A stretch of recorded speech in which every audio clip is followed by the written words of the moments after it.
Seperti apa kesulitan yang dialami nakes selama pandemi COVID-19 ini ketika melakukan tugas pelayanannya pada masyarakat?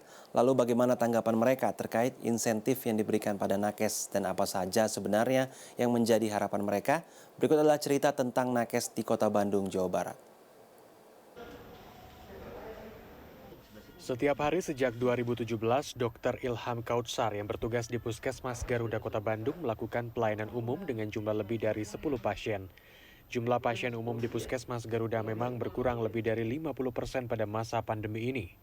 Namun beban pekerjaan yang harus dijalani oleh dokter berusia 30 tahun ini justru bertambah berat. Bukan saja risiko terpapar virus COVID-19 karena banyak pasien yang tidak jujur kalau dirinya sudah terkonfirmasi positif, dokter yang sudah memiliki seorang anak ini juga harus siap bertugas pada jam berapapun jika ada warga di wilayahnya yang kondisinya memburuk setelah terkonfirmasi positif COVID-19. Dokter Ilham pun beberapa kali harus berkoordinasi dengan kepolisian dan Satpol PP agar tidak terjadi konflik saat melakukan penelusuran penyebaran virus COVID-19 di masyarakat. Di masa ketika pandemi ini masih berlangsung dengan berbagai tantangan bertugas sebagai nakes, Dr. Ilham mengaku cukup terkejut ketika mendengar rencana pemerintah untuk melakukan pengurangan insentif bagi nakes. Meski akhirnya rencana itu dibatalkan dan insentif yang akan diberikan pada nakes jumlahnya tetap sama dengan 2020 lalu, pada dasarnya hal itu tidak akan mematahkan semangatnya. Ya kalau kami dari pihak nakes gitu, tenaga kesehatan, ya sudahlah akhirnya kita mau tidak mau kita terima. Dengan niatnya kami akan bekerja semaksimal mungkin, mau apapun itu bentuk dari pemerintah, ya kita akan maksimal mungkin dalam menangani pandemi ini. Di ruang data Satgas COVID-19 Puskesmas Garuda, setiap harinya Dwi Juniarti mengolah data warga yang terkonfirmasi positif yang berada di Kecamatan Andir, Kota Bandung. Selain memperbarui jumlah yang terus berubah, perawat yang sudah bertugas sejak 2010 lalu ini mengolah data dari hasil pemantauan yang dilakukan melalui telepon pada warga yang melakukan isolasi mandiri. Pertanggal 4 Februari lalu ada 66 warga yang melakukan isolasi mandiri yang kondisinya harus diperhatikan, apalagi jika warga itu memiliki penyakit bawaan lain selain COVID-19. Dwi mengaku sudah biasa mendapatkan reaksi menangis, namun yang paling menyulitkannya adalah jika ada warga yang tidak mau menerima bahwa dirinya terkonfirmasi positif karena akan sulit mendapat informasi tambahan, apalagi untuk dilakukan penelusuran. Baginya ada atau tidak insentif yang diberikan oleh pemerintah pada nakes, pandemi ini tetap harus ditangani.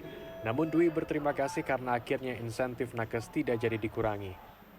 Walaupun begitu, ada hal lain yang menurutnya perlu diperhatikan.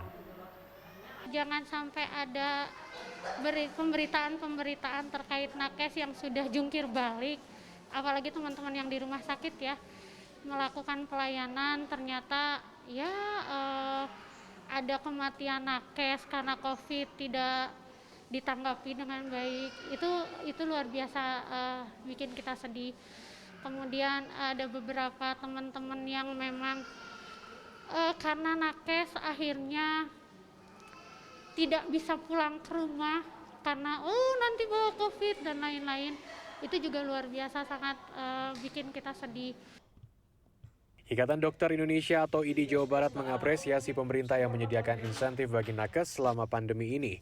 Menurut Ketua IDI Jabar Eka Mulyana, memang masih ada beberapa kasus keterlambatan pemberian insentif dan ada juga yang jumlahnya kurang. Tapi selain insentif, ada fasilitas lain yang sebetulnya dibutuhkan oleh para tenaga medis. Salah satu yang kami usulkan kemarin pada saat kunjungan kerja Komisi 9 DPR itu adalah perlunya pemeriksaan rutin baik PCR maupun rapid antigen katakanlah untuk tenaga medis kesehatan. Rutin, berkala, dan tentu saja cuma-cuma, jangan sampai tenaga medis atau kesehatan harus mengeluarkan biaya sendiri untuk pemeriksaan rutinnya. Total dokter yang meninggal dunia akibat virus COVID-19 di Jawa Barat mencapai 30 orang. Sementara itu, data IDI Jabar menunjukkan bahwa 25% dari jumlah dokter yang ada di Indonesia berada di Jawa Barat.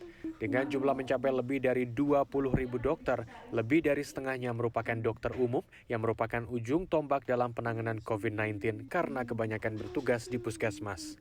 Wilham Nasution, Rusman Rusmana, Bandung, Jawa Barat.